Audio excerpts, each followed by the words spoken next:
কিছু ভক্ত আছে যারা গীতা সম্পর্কে ভালো করে জেনে বুঝে নিতে চায়। গীতা হলো আমাদের বেসিক কি বলতে পারি ম্যানুয়াল।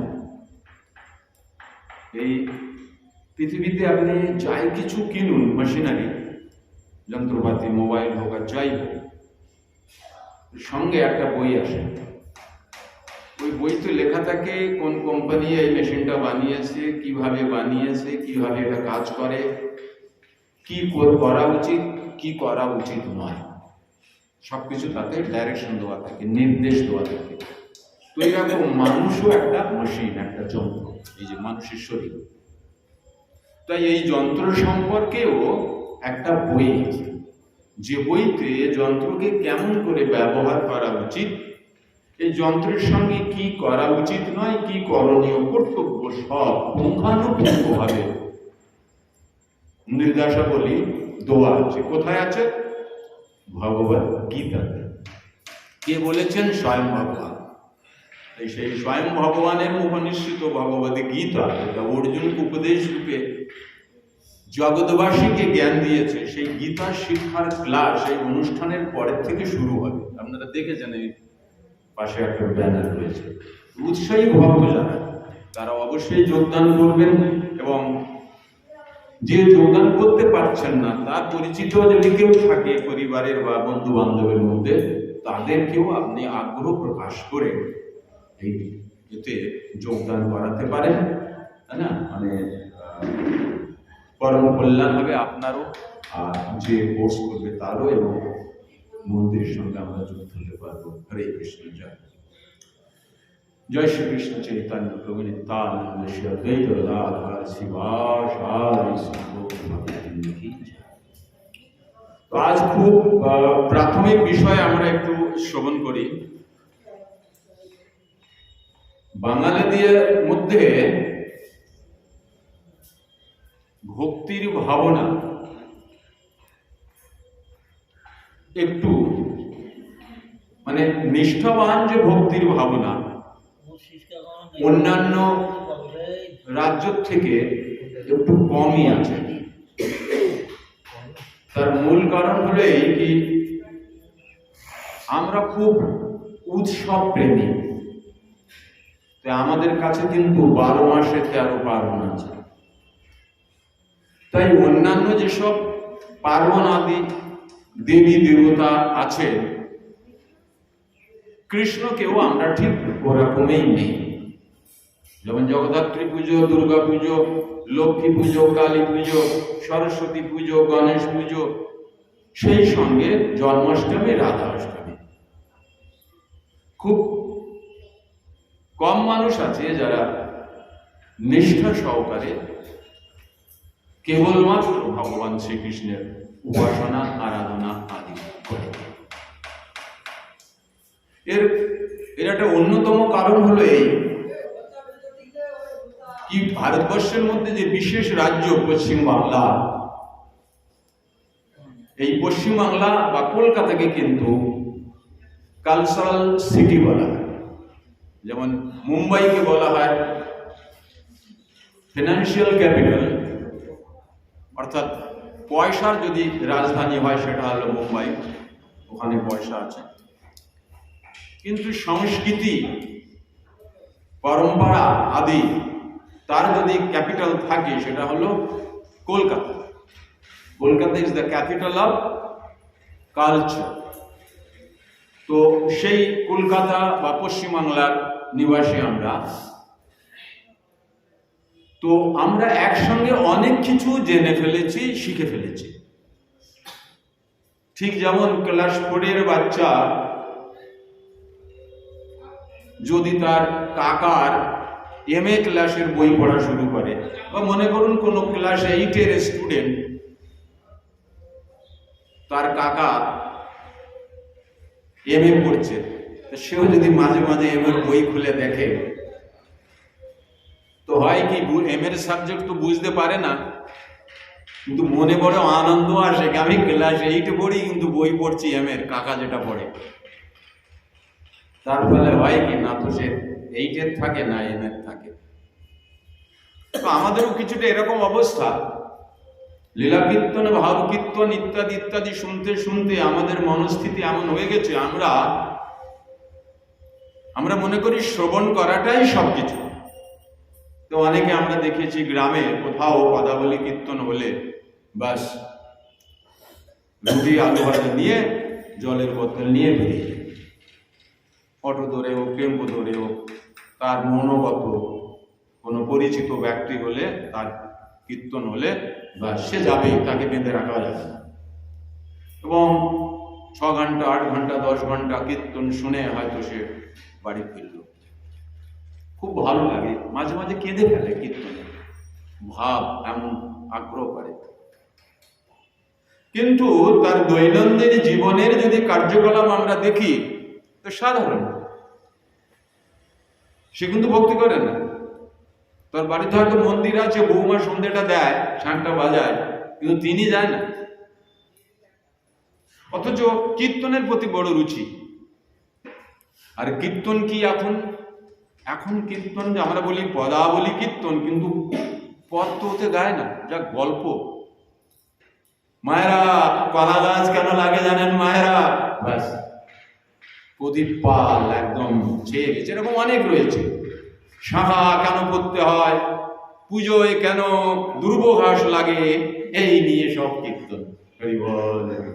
গল্পের পর গল্প দিয়ে কাটিয়ে দিচ্ছে। 70,000 60,000 80,000 টাকা নিয়ে বেরিয়ে পড়ছে, আর আমরা দিয়ে দিচ্ছি। যারা শুনছে তারাও ধন্য।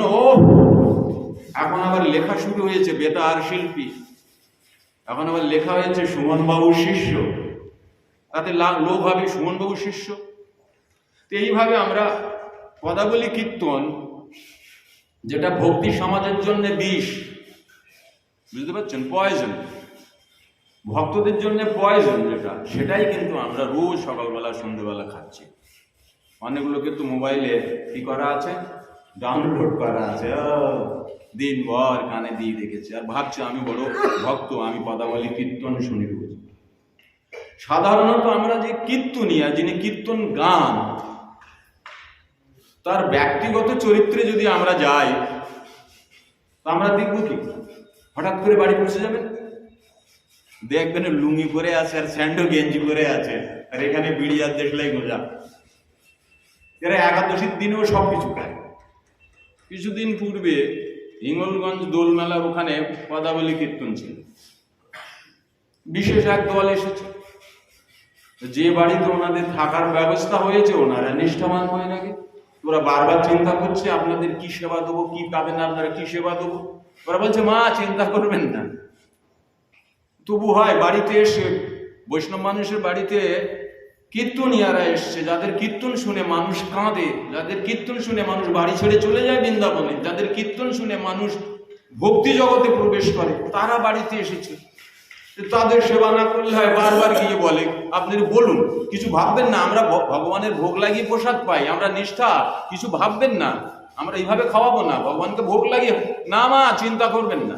বারবার কীর্তনিয়ারা বারবার বলে চিন্তা করবেন না। উমা খানিক পরে দেখা গেল বিরিয়ানি, এই যে এক প্যাকেট করে সবাই বিরিয়ানি খেলো, সুন্দর সাজলো বুঝলো, আর স্টেজে উঠে কি ভক্তির কথা, আর কি সিদ্ধান্ত, আর কি আলোচনা।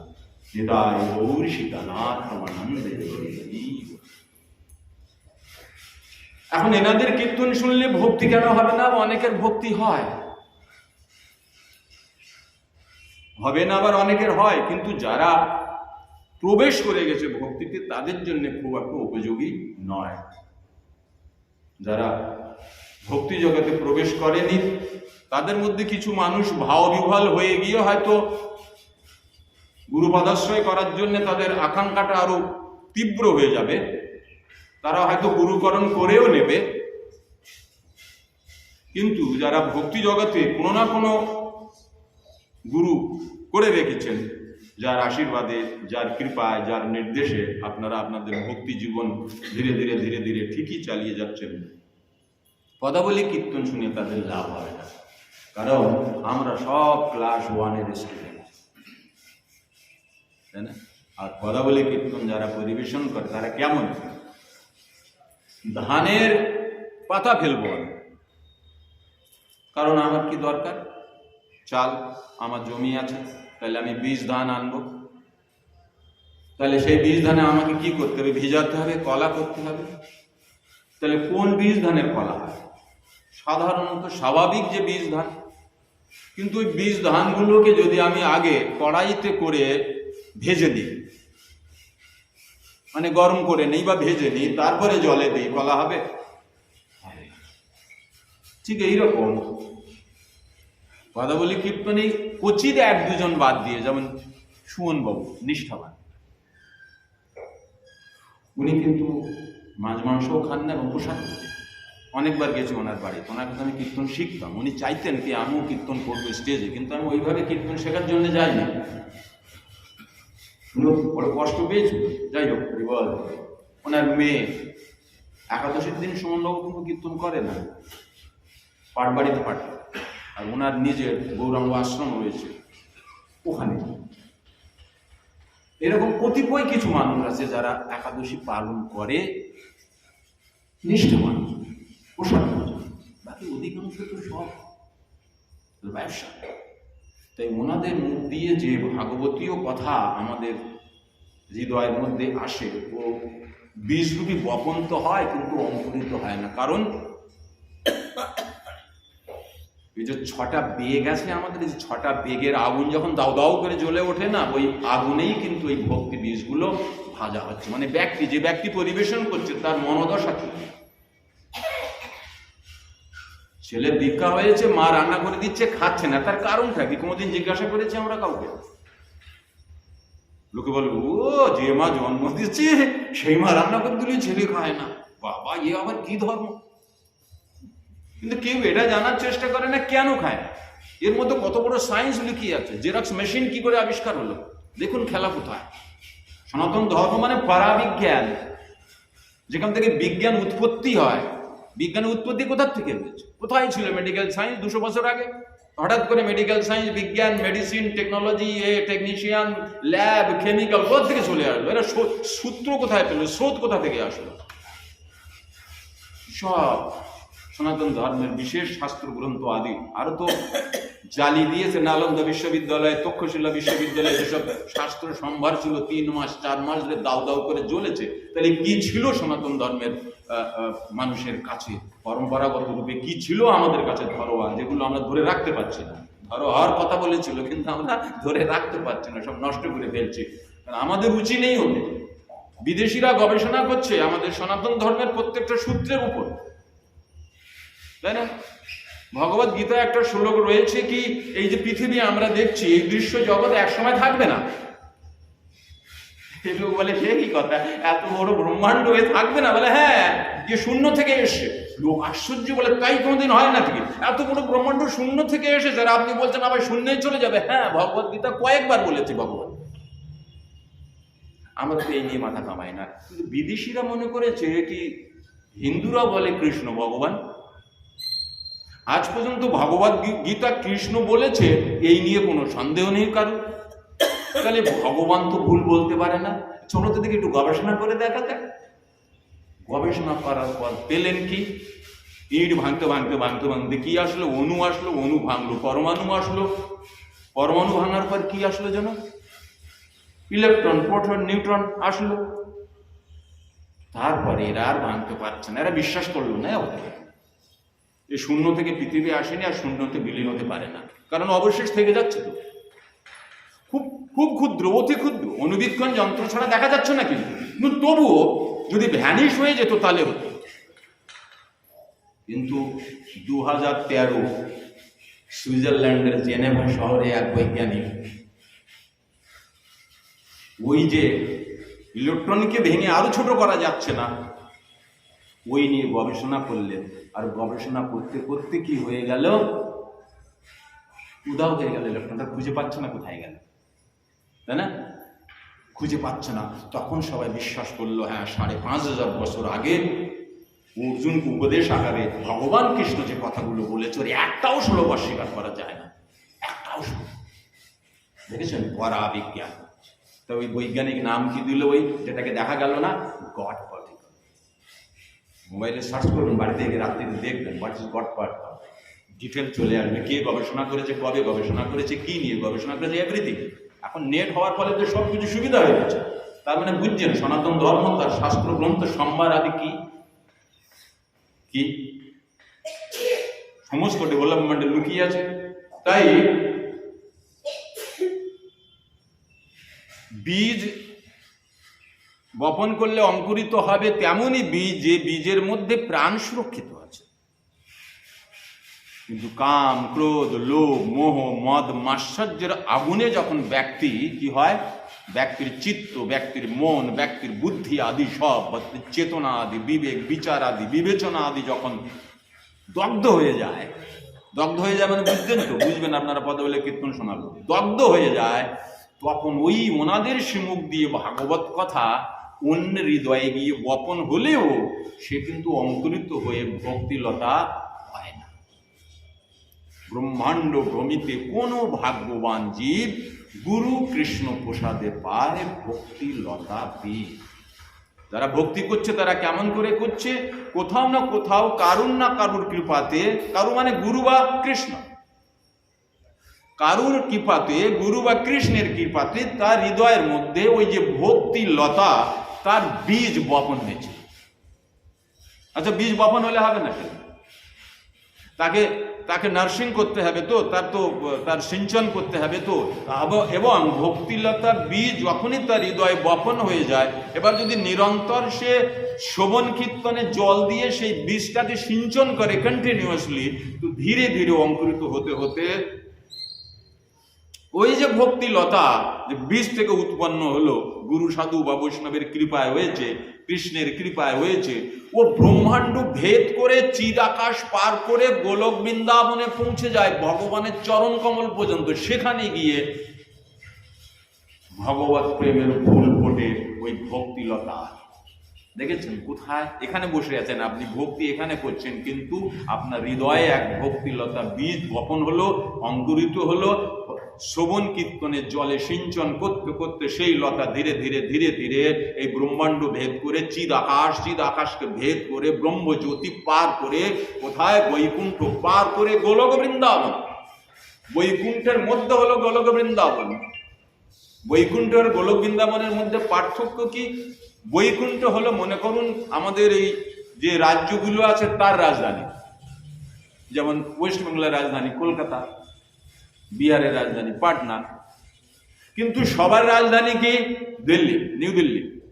ঠিক ওই রকম বৈকুণ্ঠ মানে আপনি ভগবানের এক বিশেষ রূপের আরাধনা করেন। মনে করুন ভগবানের রামচন্দ্রের আপনি উপাস্য, আপনাকে এত বললেও আপনি শুনবেন, আপনি হনুমানের মতো, ব্যাস আমার তো রামচন্দ্র, আমি রামচন্দ্রকেই জানি, তাই না?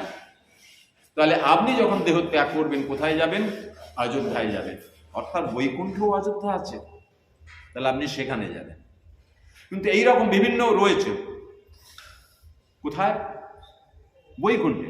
বৈকুণ্ঠ ভাগ রয়েছে, অযোধ্যা বা কেউ বিষ্ণুর, কেউ বিভিন্ন প্রকারের ভগবানের যে সোয়াংশ আছে, ভগবান থেকেই যে ভগবানের এক তো বিভিন্নাস, আমরা জীব শক্তি আর ভগবানের সোয়াংশ, তাদের আরাধনা করলে তাদের লোকে আমরা পৌঁছাবো। যেমন নৃসিংহদেবের খুব ভক্ত, যেমন আমি নৃসিংহদেব আমার খুব ভালো লাগে, আমার মনে হয় মাঝে মাঝে নৃসিংহদেব আমার দাঁতের মাঝখানে আমাকে ফাঁসি না, এরকম উদ্ভট মাঝে মাঝে আসে, ভক্তিবিঘ্ন বিনাশা নৃসিংহদেব ভগবান কি জয়।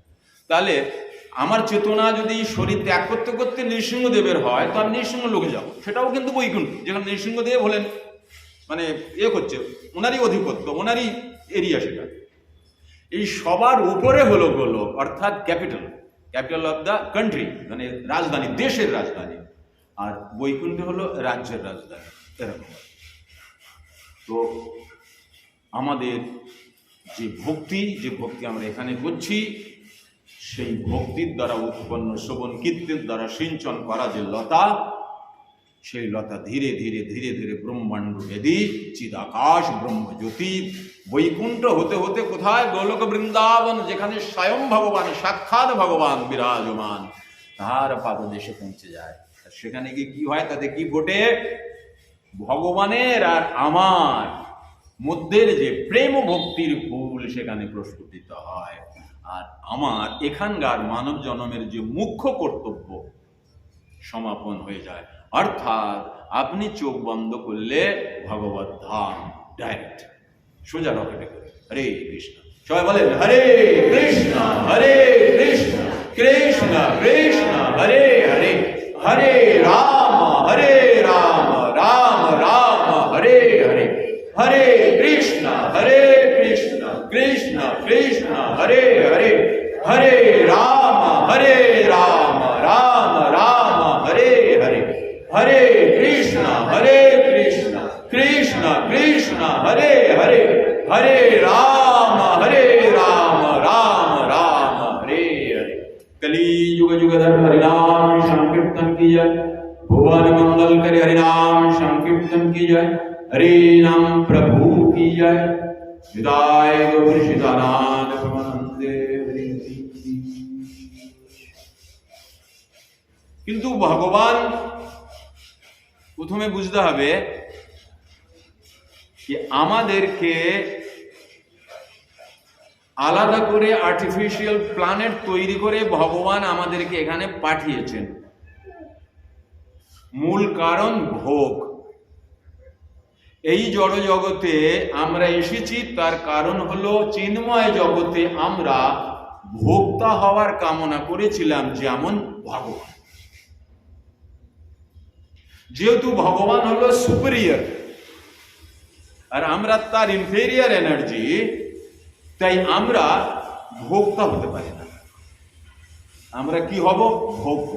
তথাপিও আমরা চেয়েছিলাম ভোক্তা হতে, আমরাও ভোগ করব। তাই ভগবান এত প্রেম করে আমাদের, এত ভালোবাসে, এত ভক্তবৎসল হরি। কেবল তাই নয়, মানে উনি বাৎসল্য প্রেমে এত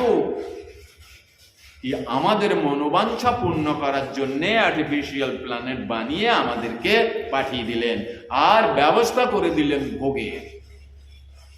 তার জন্যে পৃথিবীতে কি দিলেন? তিনটে শক্তি, তমগুণ, রজগুণ, সতগুণ। ঠিক মনে করুন তিনটে গুণ মানে কি? একটা কুয়ার মধ্যে তিনটে দড়ি। তমগুণে আচ্ছন্ন হয়ে তুমি যত কিছু ভোগ করতে চাও করো, কোনো ব্যাপার নেই। রজগুণে আচ্ছন্ন হয়ে বা তম এবং রজগুণে আচ্ছন্ন হয়ে তুমি যত স্বপ্ন দেখতে পারো দেখো, তার মধ্যে যত পরিপূর্ণ করতে পারো করো। আর শতগুণটা দিয়ে রেখেছে কি যেদিন তুমি হেরে যাও,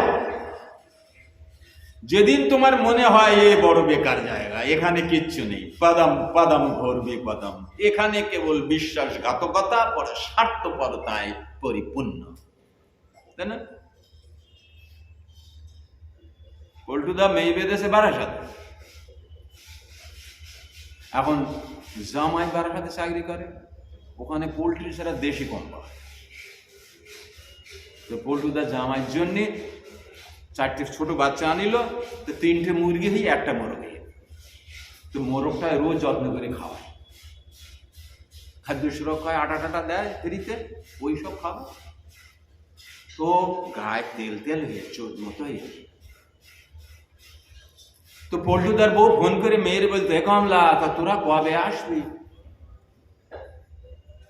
তো বলছে তোমার তুমি মোরগ দেখেছো? বলে মোরগ তোর বাবা পুষেন না, 4টে আনি হলো, তো একটা সেই মদ্দা হয়েছে, মানে মোরগ হয়েছে, তো সে কবে শিয়াল কুকুরি নিয়ে যাবে তার ঠিক নেই। বলছিলাম কমলা তা ঠিক আছে তোমার জামাই আসুক আমি বলবো। মোরগ কিন্তু প্রতিদিন সকালবেলা ওঠে আর কক কক করে ভগবানকে ধন্যবাদ দেয়, বলে ও ভগবান তুমি এত করুন, এত দয়াল। হ্যাঁ, বলে বাহ, খাবার কোনো চিন্তা নেই, মাঝে মাঝে একটু চুন হাগি, সঙ্গে সঙ্গে ওষুধ, বলি এত সুবিধা ভগবান। কিন্তু ভুলে যাচ্ছে জড়জগতে যত সুবিধা তত কষ্ট, কিন্তু সবার জন্য, খালি মোরগের জন্য না, আমারও কিন্তু বড় বড় মোরগ।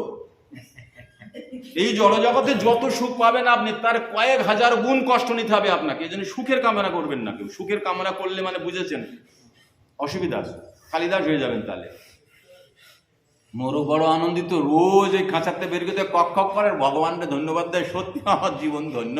মাঝে মাঝে নিজের চেহারা দেখ, বলে বাহ, ভাগ্য করে তুমি এমন একটা মালিকের। তারপরের দিন সকালবেলায় কমলা ফোন করে মারে বল দেয় কি রবিবার ছাড়া তোমার জামাই আসতে পারবে না, তো 9:32 ট্রেনে আমরা বলে যাচ্ছি, দুপুরে ওখানে খাবো। কত সময়? 50 মিনিট লাগবে বসিরহাটে আসতে, বড় জোর। ব্যাস 9:32 ট্রেনে উঠেছে। মোরগ কিন্তু জানে না কি ওর কাল আসছে। চিন্তা করতে পেরেছেন? খালি কল্পনা করুন আপনি, একটা মোরগকে খাইয়ে পরিয়ে তার ট্রিটমেন্ট করেছেন, তাকে সবকিছু করেছেন কেন? জামাইকে খাইয়ে প্রসন্ন করবেন, কারণ মেয়ে যেন সুখে থাকে, মেয়ের উপর যেন অত্যাচার কম করে, তাই না? মেয়েরও কথা যেন শোনে, মেয়ে যেন পরিবারে একটু কমান্ড করতে পারে। হ্যাঁ, কেন তুমি গেলে আমার বাবা দেশি মুরগি খাওয়াইনি, কচ্ছম খাওয়াইনি কেন? ওই সে সুন্দরবনের তো বড় বড় কাঁকড়া আনিনি, খাওয়াইনি, সে কি ঘিলো মনে আছে তোমার? হলদি হলদি ঘিলো। জিভার লালসে জীব ইতিবুতে ধায়। ভালো করে বুঝবেন কি বলছে। জিভার লালসে জীব ইতিবুতে ধায়, শিশন উদর পরায়ণ কৃষ্ণ নাহি পায়। খেলা আছে। 9:32 ট্রেনে উঠেছে, চলে আসো যথাসময়, ট্রেন মোটেই লেট ছিল না। শ্বশুর মশাই ধরল মোরগটার গলা আর বটিতে একে মুখ করতেছে আর শরীর লাফাচ্ছে। যে মোরগ সকালবেলা উঠে রোজ ভগবানকে ধন্যবাদ দিচ্ছিল আর যার বাড়িতে পালিত হচ্ছিল তাকে ধন্যবাদ দিচ্ছিল, এখন মোরগটা কি মনোদশা? ও তো বুঝে উঠতে পারছে না, ভগবান এ কি হলো আমার সঙ্গে, এ কি? সমগ্র শরীরের মধ্যে এক আতঙ্ক, ভয়ঙ্কর বিভীষিকা ব্যক্ত হচ্ছে। কোথায়? রক্তের মধ্যে।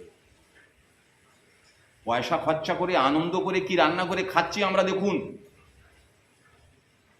সেকেন্ডের মধ্যে তার মনোদশা, তার স্থিতিটা কেমন। যখনই গলা ধরেছিল বুঝতে পেরেছিল আজ অন্যরকম বিষয়, এ তো অন্যরকম, এ আঙুল তো জমের আঙুল বলে মনে হচ্ছে। ঠিক যেমন বিড়ালের মুখে যখন ইঁদুর পড়ে কেমন মনে হয় ইঁদুরের? শেষ।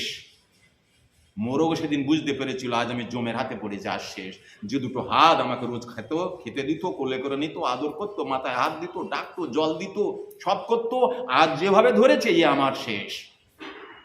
কিন্তু বিড়াল তার বাচ্চা করেন করে ধরে না, কিন্তু বিড়াল ইঁদুরকে ওই দাঁত দিয়ে ধরে, সে ধরা আলাদা। কিন্তু আর যখন নিজের বাচ্চাকে ধরে ধরে এখান থেকে ওখানে নিয়ে যায় তখন ওই দাঁত দিয়ে ধরছে, কিন্তু ধরার মধ্যে পার্থক্য আছে। জম যখন ধরে কেমন ধরে, আর ভগবান ধরলে কেমন ধরবে, দেখুন পার্থক্য কি। খাস করে দিয়েছে, ঝপঝপ করছে, তো ওর মধ্যে কি রয়েছে? বিভীষিকা, ভয়ঙ্কর বিভৎসতা। একই হলো আমার সঙ্গে ভগবান, আমি কি অপরাধ করেছিলাম? এই পৃথিবীতে কেবল কি মানুষেরা যে বেঁচে থাকবে, আমরা কি কেউ বেঁচে থাকতে পারবো না? আমাদেরকে বেঁচে থাকার কোনো অধিকার নেই। হে ভগবান, তুমি কি আমাদের হৃদয়ে নেই? কি হে ভগবান, তুমি সাক্ষী থাকলে নিরপরাধ ভাবে কেবল জিহ্বা তৃপ্তির জন্য। জিহ্বা তৃপ্তি মানে কিসের? মশলার তৃপ্তি। মশলা তো নিরামিষ, খাও না মশলা। আরে মশলা ওল রান্না করে মশলা দিয়ে খাও না, খালি মাংস খেয়ে থাকো দেখি। খালি মাংস খাওয়া যায়? খাওয়া যায় না। খায় যারা খেতে পারে তারা খায়, হয়তো নাগাল্যান্ডের দিকে খায়, কিন্তু আমরা তো খেতে পারি না। তাহলে আমি যে টেস্ট লাগছে মাংসর, কিসের টেস্ট? ওটা তো মশলার টেস্ট, তেলের টেস্ট, জিরের গুঁড়ো, গরম মশলা, ও দিয়ে ধনে পাতা ইত্যাদি দিয়ে রান্না করে টেস্ট করে খাচ্ছ, কেন এমনিতে খাও। আমি তার প্রাণ শেষ করে দিলাম, আর সবার পাতে যে মাংসটা দিলাম সেটা কি? বিষণ্ণতা, বিভীষিকা যুক্ত একটা কি, একটা ক্লেশ, একটা ক্লেশের টুকরো, একটা বিপদের টুকরো, একটা অভিশাপের টুকরো, একটা সন্তাপের টুকরো, একটা মনস্তাপের টুকরো ভাগ করে নিচ্ছে সবাই মিলে মিলে, আর আনন্দ করে খাচ্ছি। অন্যদিকে বলি পাগলও তার ভালো বোঝে। কি খাচ্ছি আমি দেখুন, তাই না? আর আমি ভাবছি কি পাগলও তার ভালো বোঝে, আমি কি ভালো বুঝলাম? আমি কিন্তু ভালো বুঝে উঠতে পারলাম না। তাই মনের ক্ষণিক আনন্দের জন্যে একটা ঘটনা করে ফেললাম, কিন্তু আমরা সবাই কর্মজনিতে আছি। প্রত্যেকটা ক্রিয়ার সমান এবং বিপরীত প্রতিক্রিয়া আছে, এ কথাটা ভুলে গেছি। আমাদের ডিকশনারি খুলে দেখা উচিত কি মাংস শব্দের অর্থ কি, তাহলে অনেকে চৈতন্য হয়ে যাবে, মাংস খাওয়া বন্ধ করে দেবে। মাংস খাদতি ইতি মাংস, তার মাংস শব্দের অর্থ হলো যার মাংস খাচ্ছি তার সঙ্গে আমার একটা agreement, understand did, mutual understanding, এক কথা বলা যেতে পারে একটা ডিড, আনরিটেন ডিড, না লেখা একটা ডিড। সেটা কি? হে মুরগি, হে মোরগ, হে ছাগল, হে পাঁঠা, জিহ্বার তৃপ্তি সাধনের জন্যে তোমার কে কেটে খাচ্ছি। আগের জন্মে তুমি মানুষ হয়েও আমি পাঁঠা হব, তুমি আমাকে কেটে খেও। বা কোনো জন্মে শাস্ত্রে ভাগবতের 3য় স্কন্ধে মাংস খাওয়ার নিয়ম রয়েছে। কারা খেতে পারে? শূদ্ররা মাংস খেতে পারে, শাস্ত্রের নির্দেশ দেওয়া রয়েছে। তাহলে কি করে খাবে তারা? শোনো, কি খাবা? মাংস খাবা, ছাগল খাবা? শোনো, তোমার অপেক্ষা করতে হবে। কিসের? অমাবস্যা রাত্রি। তুমি ভোগ না লাগিয়ে খেতে পারবে না, সব জিনিস তোমাকে দিয়ে খেতে হবে। মাংস কে গ্রহণ করে? অমাবস্যা রাত্রি যে ছিন্নমস্তা রয়েছে গ্রহণ করে, ও মা চণ্ডীর এক বিশেষ রূপ। তার পুজো করতে হবে ওই দূর লোকালিটি থেকে, অনেক দূরে জঙ্গলে, সেখানে পুজো করতে হবে। যখন পাঁঠা কাটা হবে তখন ঢোল আর ঢাক বাজাতে হবে যেন কেউ জানতে না পারে। পাঁঠাকে চান করাতে হবে বা ছাগলকে চান করাতে হবে, তার তিলক করতে হবে, গলায় মালা পরাতে হবে। ব্রাহ্মণ মশাই আসবে, যারা যারা খাবে তারা সব দাঁড়াবে সেখানে, ওই এগ্রিমেন্টটা পড়ে শোনাবে ব্রাহ্মণ যে আপনারা এই শর্তে রাজি হচ্ছেন, আগের জন্মে না হলে কোনো জন্মে হবে মানুষ, আপনারা হবেন ছাগল, কিন্তু আপনাদের কেটে খাবে। মাংস খাদতি ইতি মাংস, বা নিউটনের যে ল রয়েছে কি বলছে? প্রত্যেকটা ক্রিয়ার সমান বা বিপরীত প্রতিক্রিয়া। সমান মানে ওই তুমি খাচ্ছ, ওকেও তোমারে খাবে। এই এগ্রিমেন্ট হওয়ার পরে ওই ছাগলটাকে বলি দেওয়া হয়, কাটা হয়, তারপরে 500 করে মাংস বাড়ি নিয়ে যাওয়া। এইবার 4 জন লোক বাড়িতে 500 মাংস নেবো, তার জন্য অপেক্ষা করো অমাবস্যা রাত্রি, আবার কালী পুজো করো। অর্থাৎ শাস্ত্রের নিয়ম হলো এই, কি এত নিয়মটা কঠিন করে দেবো, মানুষ দূর ওই চক্রতে খাওয়াই ছেড়ে দাও। কিন্তু মানুষ খাওয়া ছাড়েনি, ওই পুজো করাটার ওইটাই ছেড়ে দিয়েছে, যেটা করার দরকার ছিল, যে সংকল্পটা। ওরা ভেবেছিল সংকল্প করলে আমরা ভেসে যাবো, সংকল্প করবো না, এভাবে কেটে খাবো। ও অনেকে বলতে লাগলো কাঠ ছোট যে সে মারবে, আমি খেলে আমার কোনো অসুবিধে নেই। ভগবদ গীতায় পরিষ্কার করে বলেছে একটা মুরগি কেটে খেলে 6 জন অপরাধী হয়। যে মুরগি পোষে, যে কাটে, যে খাওয়ার আদেশ দেয়, যে রান্না করে, যে কিনে আনে, এবং সেই দেশের রাজা যে এরম নিয়ম রেখেছে জীব হত্যা করে খাওয়ায়, এই 6 জন সমান দোষে দোষী। এই একজনও এদিক ওদিক হতে পারবে না। কত কঠিন বিষয় দেখুন। এখন বিষয় হলো কি, আমাদের কেন খেতে হবে? খুবই প্রয়োজন। এবং কেন খাচ্ছি? আমরা প্রবৃত্তির দাস হয়ে গেছি বলে। আচ্ছা, আমরা যখন মুরগি খাই, বডিকে আইডেন্টিফাই করতে পারি মুরগি খাচ্ছি। বডির প্রয়োজন কি? 144 বা 45 প্রকারের পোষক তত্ত্ব, নিউট্রিয়েন্টস, তাই তো? তাহলে সেগুলো তো ভিটামিন মানে ভেজিটেবলের মধ্যেও পাওয়া যায়, শাকসবজির মধ্যে পাওয়া যায় না? নারকেল থেকে বেশি প্রোটিন আর কোথাও পাওয়া যায়? মাশরুম থেকে বেশি প্রোটিন কার কোথাও পাওয়া যায়? এ ধরনের অনেক বিষয় আছে তো, অনেক বস্তু আছে তো, যেগুলো আমরা গ্রহণ করতে পারি।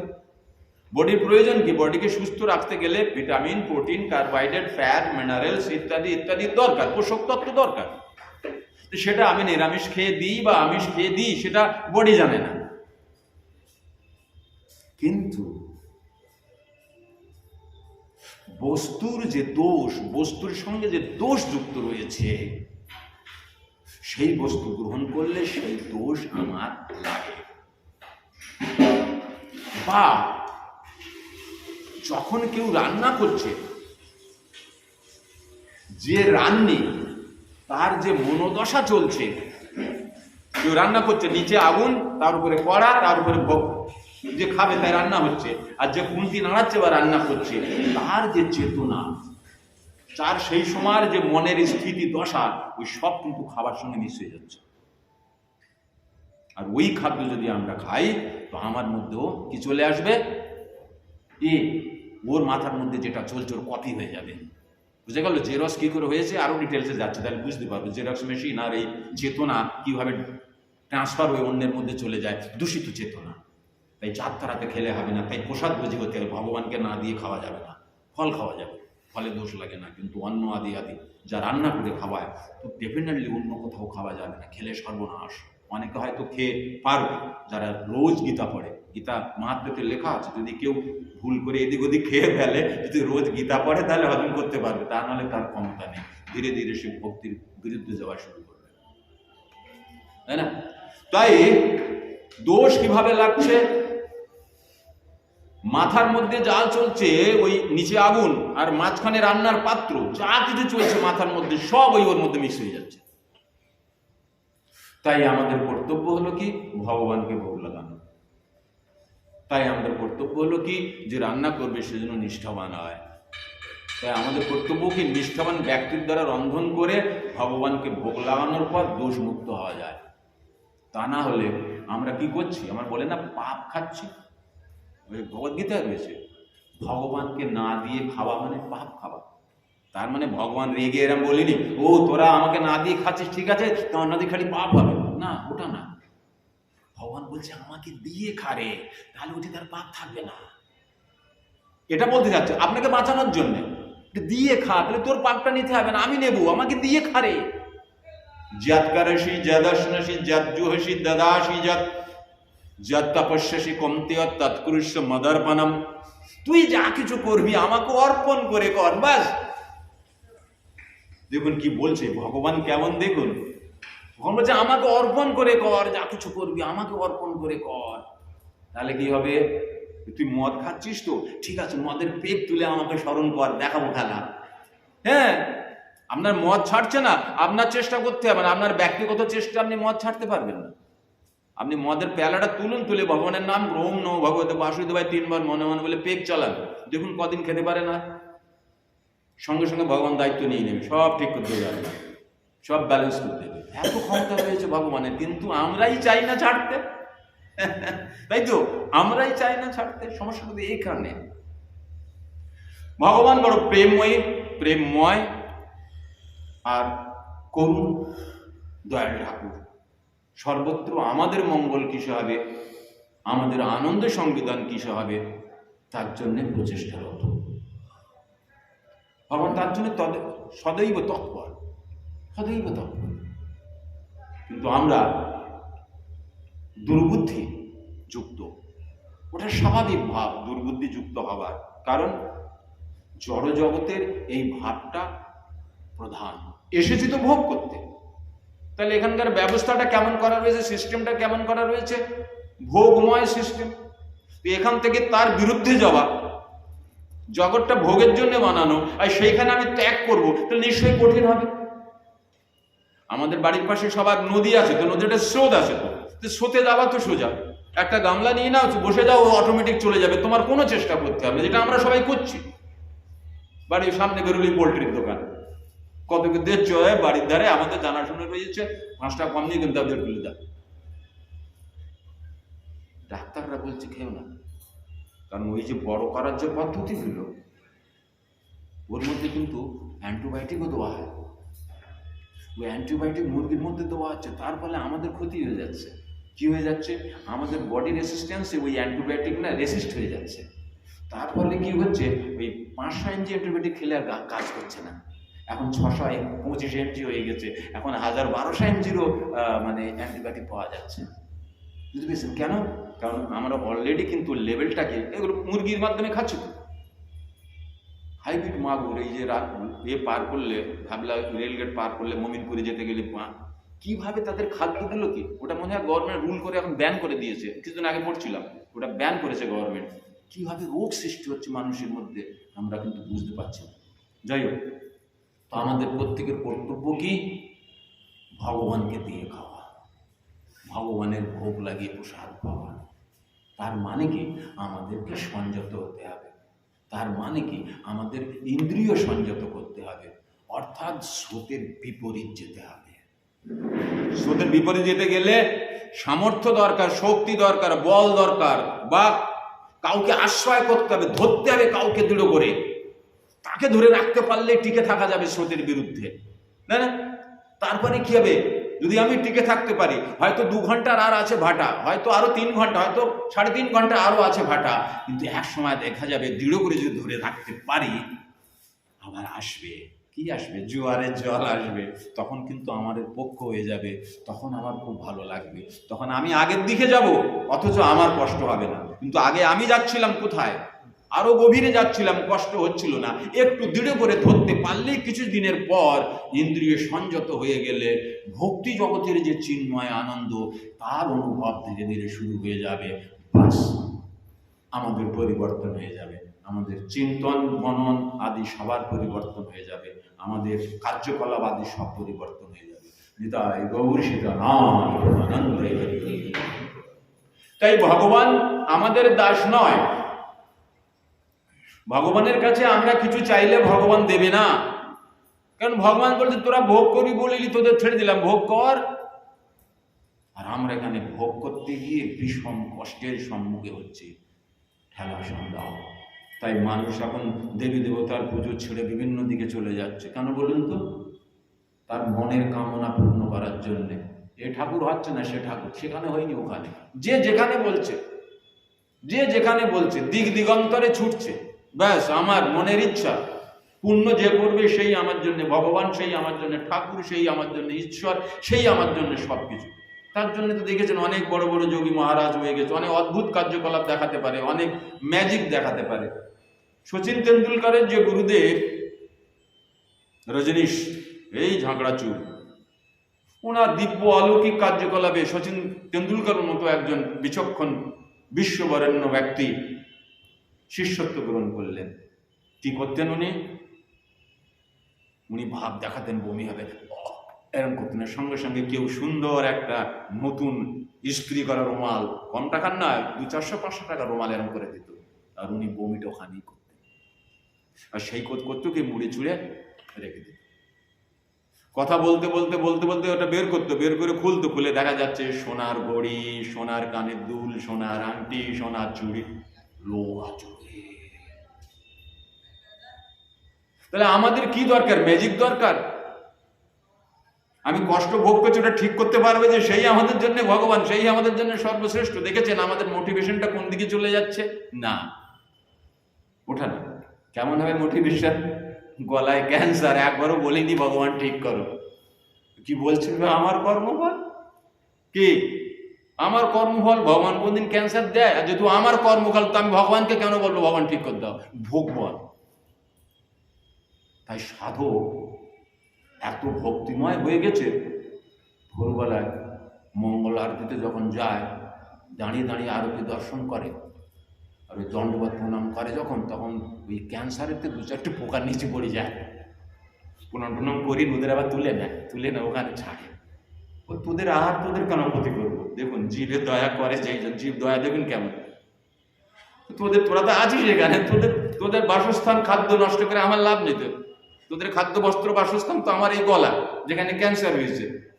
তোদের জায়গা থাক বাবা, আমি আমার কাজ করছি, সেজন তার কাজ করছে। যেদিন সময় হবে সব মিটে যাবে, তাই না? যেদিন বাকি সব শেষ হয়ে যাবে সেদিন খাতা কেটে দেবে, সব হয়ে যাবে। ভাবধারা এরকম। জীবে দয়া করে যেই জন, সেই জন সেই ঈশ্বর। কত সুন্দর চিন্তাধারা, এর মধ্যে কত তত্ত্ব নিহিত আছে। এই নিয়ে আমাদের চিন্তন করা উচিত।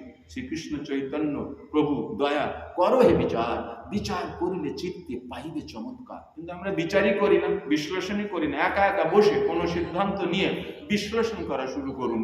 চৈতন্য মহাপ্রভু পরম করুণ দয়াল ঠাকুর কৃপা করবে আপনার, আর দেখবেন আপনি বুঝতে পেরেছেন। তাই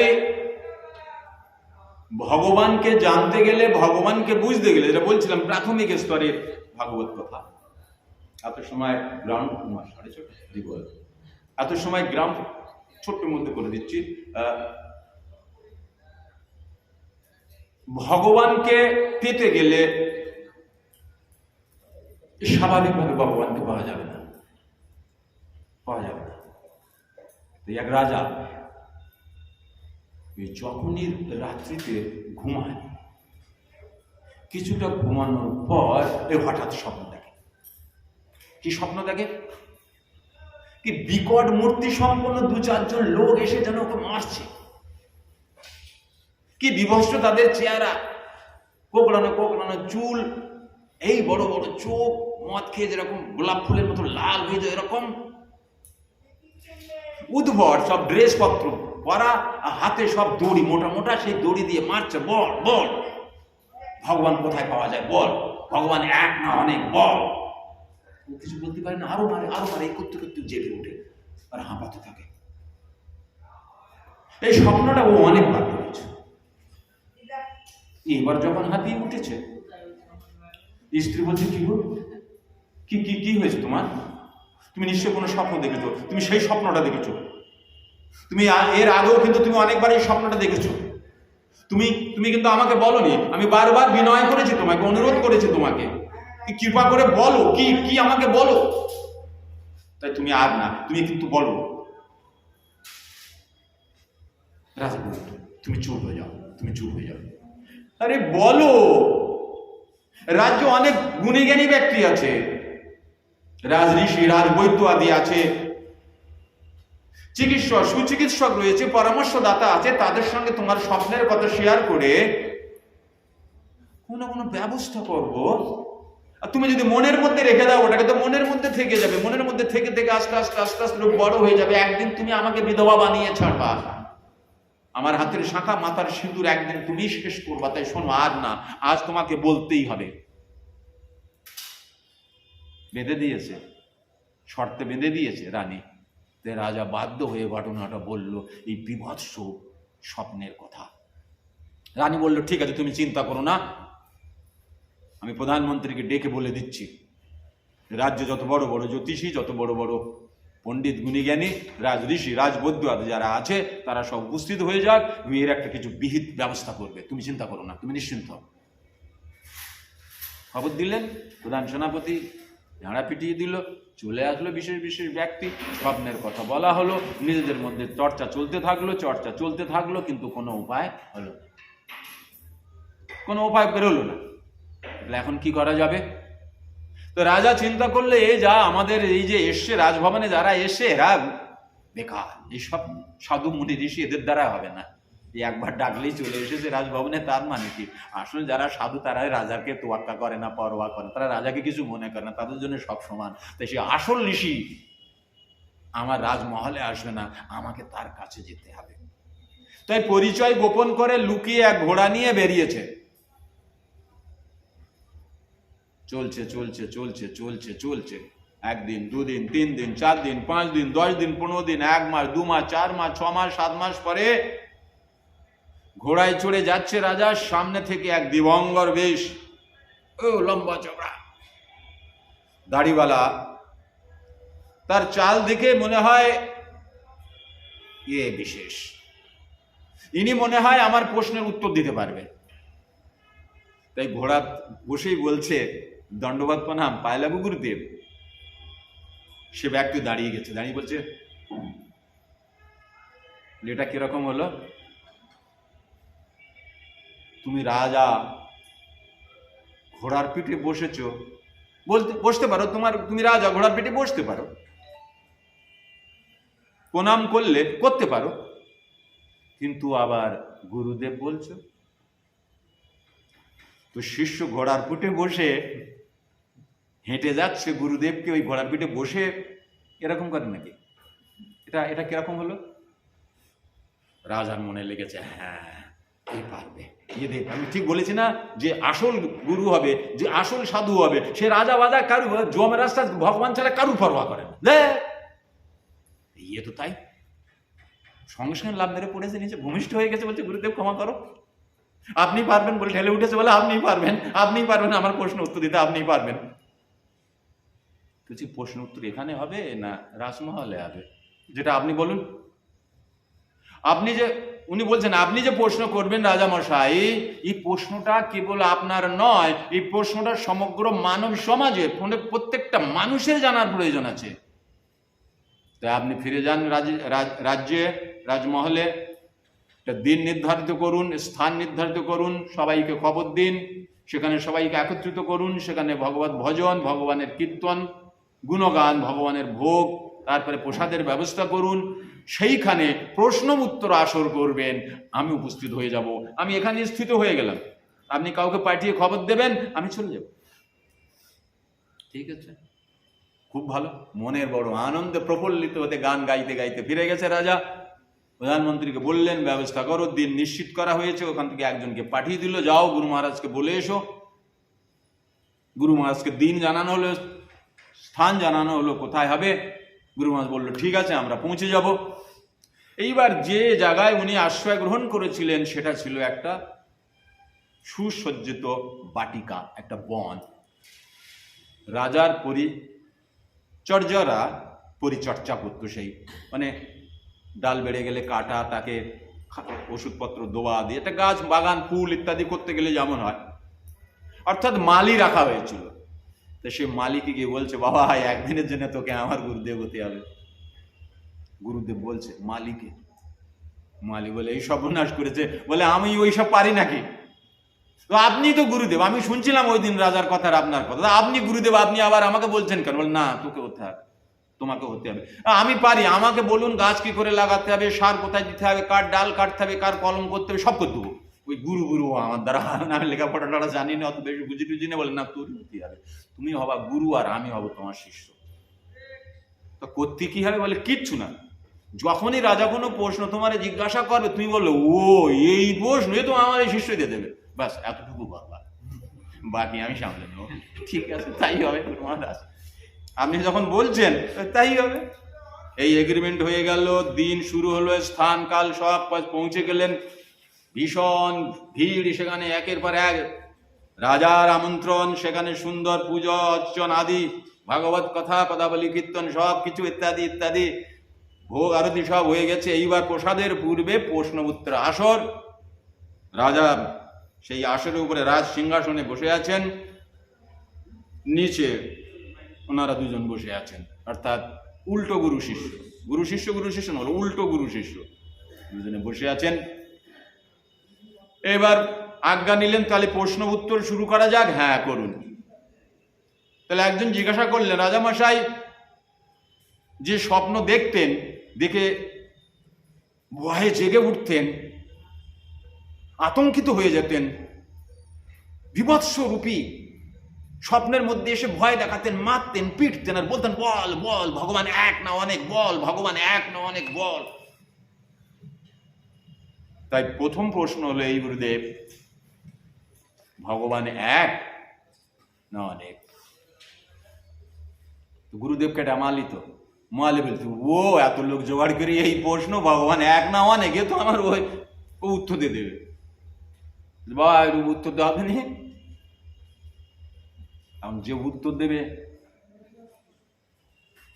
সে বলছে, রাজামশাই আমি শুনেছি আপনার খজানায় নাকি অনেক মণি মানিক ইত্যাদি ইত্যাদি আছে। রাজা বলি, কি প্রশ্ন উত্তর না দিয়ে মণিমাণিক্য খজানার কথা, এটা লুটেরা না তো, ভুল ফেসে যায়নি তো আমরা? এ মনে হয় কোনো দস্যু সর্দার টর্দার হবে, সমস্যা বলে কি? রাজামশাই বলছিলাম কি, মণিমাণিক্য হিরে জওয়ারাত কোনো এরকম কিছু আছে কি?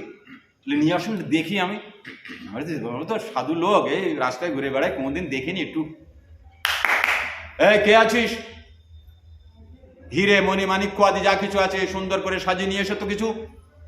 সঙ্গে সঙ্গে লোক চলে গেল।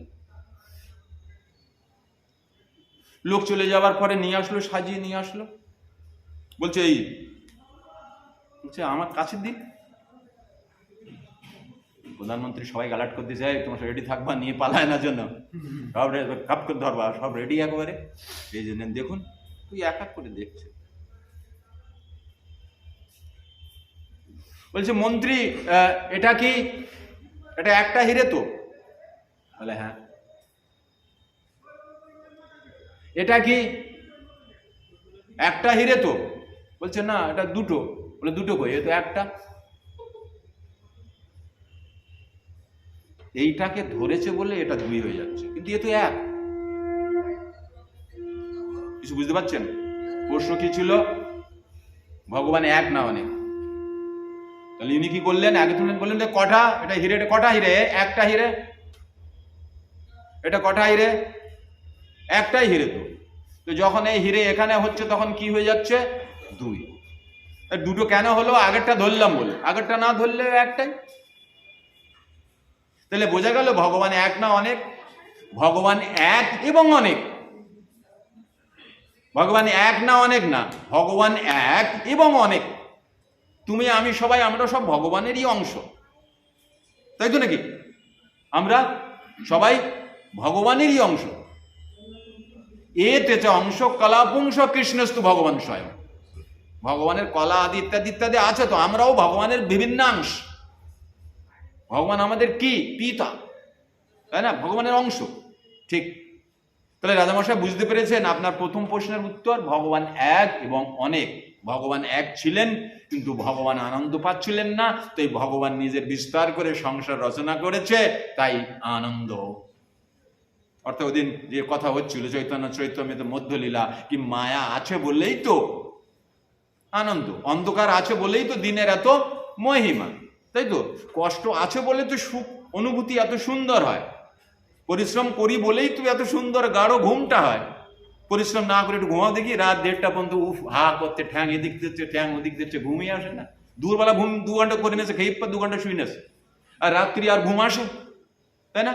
কিন্তু পরিশ্রম করো, দেখো তো কি সুন্দর ঘুম, বুঝতে পারবে না কখন ভোর হয়ে গেল। চারিদিকে পাখি যখন কিচমিচ কিচমিচ, আর সকাল হয়ে গেছে, মনে হয় যেন এক্ষুনি শুয়েছিলাম। ঠিক। দ্বিতীয় প্রশ্ন কি, ভগবান কোথায় পাওয়া যায়, আর ভগবান কি করে পাওয়া যায়? ভগবান কোথায় পাওয়া যায়? কাকে প্রশ্ন করেছে? মালিকে। মালি বলছি, ও এই প্রশ্ন তো আমার শিষ্যই উত্তর দিয়ে দিবে।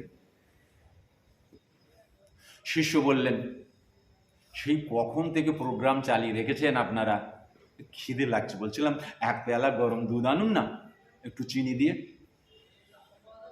ये প্রশ্ন উত্তর দেয় না, প্রশ্ন করলে কিছু না কিছু বলে, কিরকম এ। ঠিক। তাই কি করলেন, তালিবাজি বললেন, যাও 1 পেয়ালা গরম দুধ নিয়ে আসো চিনি মিশ্রিত করে।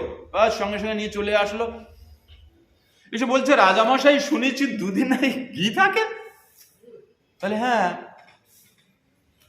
এত সময় ধরে খুঁজতে পাচ্ছি না যে। তুলে পাচ্ছ না মানে? বলে না, আমি ওই ঘি খুঁজছি। মানে আপনি সলিড জানেন তো কি দুধে ঘি থাকে? বলে হ্যাঁ, দুনিয়া জানে, ঘির থেকেই তো, দুধের থেকেই তো ঘি হয়। তাহলে আমি খুঁজছি। রাজা বলছি, মূর্খ নাকি আপনি? এইভাবে কি দুধ থেকে ঘি পাওয়া যায়? ব্যবস্থা রয়েছে না? তো বলে আপনার প্রশ্নের উত্তর পেয়েছেন। তাহলে ভগবান আমাদের মধ্যেই রয়েছে, ভগবান সর্বত্র রয়েছে, কোথায় নেই, সব জায়গায় আছে। কিন্তু এরকম করে পাওয়া যাবে? পাওয়া যাবে কি এরকম করে? তাহলে কি করতে হবে আপনি বলুন। ওই ঘি কি করে বের করা যাবে দুধের থেকে? বলে দুধ ভালো করে ফুটুতে হবে, ফুটিয়ে গাঢ় করতে হবে, তারপরে দম্বল দিয়ে জমাতে হবে, তারপরে কি হবে, দই হবে। তার কি করতে হবে? দই কি করতে হবে? মন্থন করতে হবে, করে কি বের করতে হবে? ক্রিম বের করতে হবে। তারপরে ক্রিম জ্বালালি, কড়াই দিয়ে আগুন দিয়ে জ্বালালি, ঘি হবে। তাহলে ভগবান ওরকম করে পাওয়া যাবে? ভগবানের পাওয়ারও পদ্ধতি রয়েছে, এভাবে পাওয়া যাবে না। কারোর সহযোগিতা নিতে হবে। দুধ গরম করলেও তাতে হবে না, দম্বল আনতে হবে, দরকার মিশ্রিত করতে হবে, তাকে রেখে দিতে হবে, স্থির করে রাখতে হবে, সুন্দর করে জমবে, মন্থন করতে হবে, বিচারের মন্থন করে করে করে করে তার থেকে কি বের করতে হবে? ক্রিম। সেই ক্রিমেও কিছু হবে না, তাকেও কি করতে হবে? আগুনে দিয়ে জ্বালাতে হবে। তারপরে যেটা হবে সেটাই হবে ঘি, সেটাই হলো ভগবান, সেটাই হলো মর্যাদা পুরুষোত্তম, সেটাই হলো লীলা পুরুষোত্তম ভগবান। বাহ বাহ, সুন্দর। তৃতীয়, তাহলে ভগবান কি করে? তৃতীয় প্রশ্ন, দুটো প্রশ্ন উত্তর পেয়ে গেছে। তৃতীয় প্রশ্ন, ভগবান কি করে? তো বললে এও প্রশ্ন আমার ওই শিষ্যই উত্তর দিয়ে দেবে, তোমার সব সহজ সরল প্রশ্ন, জানি না কেন উত্তর দিতে পারেন, বাবা একটু বলে দাও দিনি। তখন শিষ্যরূপী গুরুদেব বললেন, আপনি এত সময় ধরে রাজ সিংহাসনে বসে রয়েছেন, আর তখন থেকেই ওনাকে গুরুদেব বলছেন, আর উনি সমস্ত প্রশ্ন আমাকে উত্তর দিতে বলছেন, আমি প্রশ্নের উত্তর দিচ্ছি। এটা কি ঠিক হচ্ছে? আপনি রাজা বলে ওই রাজ সিংহাসনে বসে আদেশ দিলেন, আমাদের কি?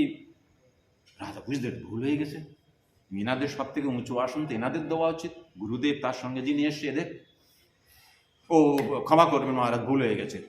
এবার বলে ঠিক আছে, আপনি গুরুদেব আর ওনার দুজনকে ওই সিংহাসনের পাশে আর একটা সিংহাসন এনেছে, এনে দুজনকে ওখানে বসিয়ে দিয়ে, আর রাজা ওই জানারা ওখানে বসছিলেন, সেখানে তার পাশে বসেছে।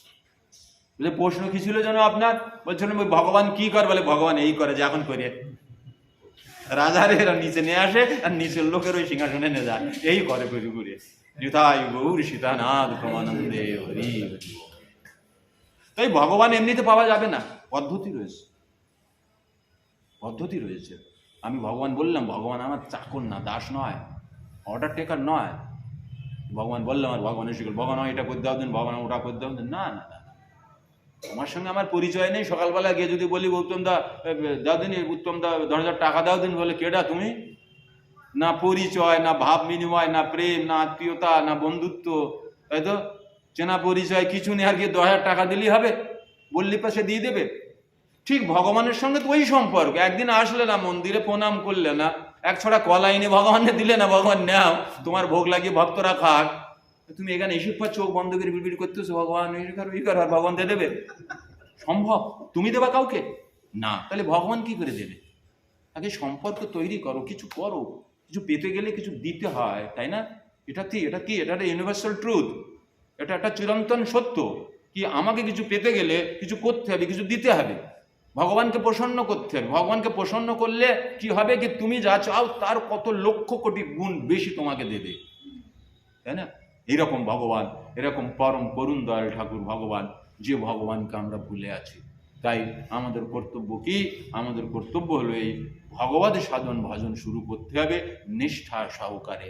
মাঝখানে মন আনলে হবে না, কারণ মন সবসময় কি বলে? খাবো খাবো খাবো।